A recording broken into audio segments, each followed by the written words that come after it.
നഗരത്തിൽ വെള്ളം മുടക്കമില്ലാതെ ലഭിച്ചു വന്ന സ്ഥലങ്ങളിൽ പോലും അത് മുടങ്ങുന്നു എന്ന പരാതികളും വ്യാപകമാണ്. ഭൂരിപക്ഷം സ്ഥലങ്ങളിലും രാത്രി മാത്രമാണ് വെള്ളം എത്തുന്നത്.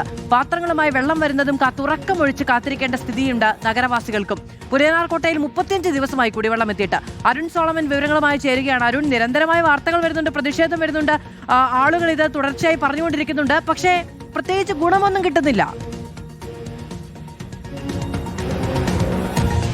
മാധു, ഇപ്പോൾ ഞാൻ നിൽക്കുന്നത് പുലിയനാർകോട്ടയാണ്. ഇവിടെ ആക്കുളം വാർഡ് ഉൾപ്പെടുന്ന പരിസര പ്രദേശമാണ്. കഴിഞ്ഞ 35 ദിവസമായി ഇവിടുത്തെ പ്രദേശവാസികൾക്ക് വെള്ളം കിട്ടിയിട്ട് എന്നുള്ളതാണ് അവർ ഉന്നയിക്കുന്ന ഏറ്റവും പ്രധാനപ്പെട്ട ഒരു സങ്കടകരമായിട്ടുള്ളൊരു കാര്യം. അസോസിയേഷൻ്റെ സെക്രട്ടറി ഉണ്ടല്ലേ? 35 ദിവസമായിട്ട് വെള്ളമില്ല.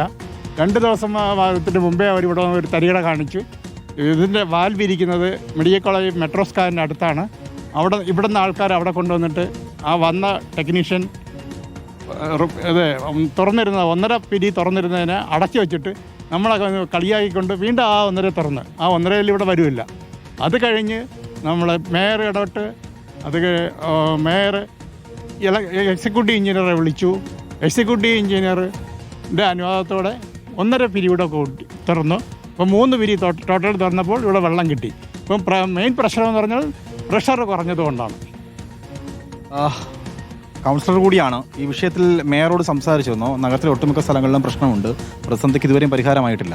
അതെ, ഇതുവരെയും പരിഹാരമായിട്ടില്ല. ഇവിടുത്തെ സംബന്ധിച്ചെന്ന് വെച്ച് കഴിഞ്ഞാൽ ഇവിടെ 35 ദിവസമായിട്ട് വെള്ളമില്ല. ഇപ്പം ഒരാഴ്ചയിൽ 2 ദിവസമെങ്കിലും വെള്ളം കിട്ടിയാൽ നമുക്ക് പിടിച്ച് നിൽക്കാൻ പറ്റുന്നതാണ്. ഇത് 35 ദിവസമായിട്ട് വെള്ളമില്ല.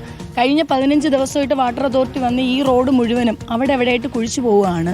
അവസാനം ഇവർ ഈ എൻഡിലൊരു വാൽവ് വെച്ചിട്ട് ഒരു സൈഡ് ക്ലോസ് ചെയ്ത് ഒരു സൈഡ് തുറന്നു നോക്കാമെന്ന് പറഞ്ഞ്, പക്ഷെ അതും ഫലം ചെന്നില്ല. പിന്നെ ലാസ്റ്റ് ഇന്നലെ ഞങ്ങൾ എത്രയും പ്രശ്നം ഉണ്ടാക്കിയിട്ടും ഇവർ പറയാണ് ഇനി ബോറിങ് ചെയ്ത് നോക്കണമെന്ന്, മെയിൻ റോഡ് കുഴിച്ച് ചെയ്യണമെന്ന്.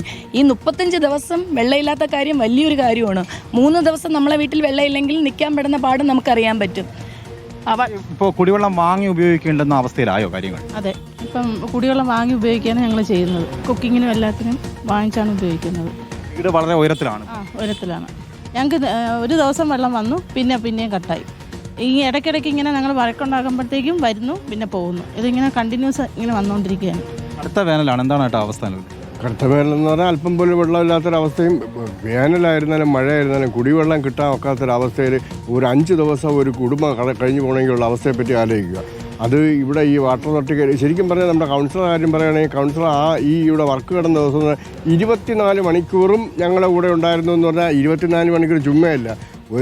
രാത്രി പകലൊരു 10-11 മണി തൊട്ട് വാട്ടർ അതോറിറ്റിയിലെ ഉദ്യോഗസ്ഥന്മാരെ കൂടെ തന്നെ കൗൺസിലർ ഇവിടെ നിൽക്കുകയും അത് രാത്രി 11:30-12 മണിക്ക് മെട്രോ സ്കാനിൽ ചെന്ന ഈ പറഞ്ഞ വാൽവ് കൺട്രോളിങ് കാര്യങ്ങളും എല്ലാം കഴിഞ്ഞിരിക്കുന്നവരെ ഇയാൾ നമ്മുടെ കൂടെ ഉണ്ടായിരുന്നു. ഇങ്ങനെ ഞാൻ നിൽക്കുന്ന പ്രദേശം വളരെ വളരെ കയറ്റമുള്ള വളരെ ഏറ്റവും കുന്നായിട്ടുള്ളൊരു പ്രദേശമാണ്. ഈ ഭാഗത്തേക്ക് വെള്ളം വരണമെങ്കിൽ വളരെ ഹൈ പ്രഷറിൽ വെള്ളം വന്നാൽ മാത്രമേ ഇതിന് മുകളിൽ ഈ കുന്നിൻ പ്രദേശങ്ങളിലൊക്കെ വെള്ളം എത്തുകയുള്ളൂ. അതാണ് നിലവിൽ പുലിയനാർകോട്ടയിലുള്ള ഈ സ്ഥിതിവിശേഷം പങ്കുവച്ചതെന്ന് നമുക്ക് മനസ്സിലാക്കാൻ സാധിച്ചതും അതാണ്. എന്തായാലും വളരെ അടിയന്തരമായിട്ട് മേയറടക്കമുള്ളവർ ഇടപെട്ടാൽ മാത്രമേ ഈ പ്രശ്നത്തിന് ശാശ്വതമായിട്ടുള്ള ഒരു പരിഹാരം കിട്ടുകയുള്ളൂ. മാധു, അരുൺ സോളമനാണ് വിവരങ്ങൾ നൽകിയത്.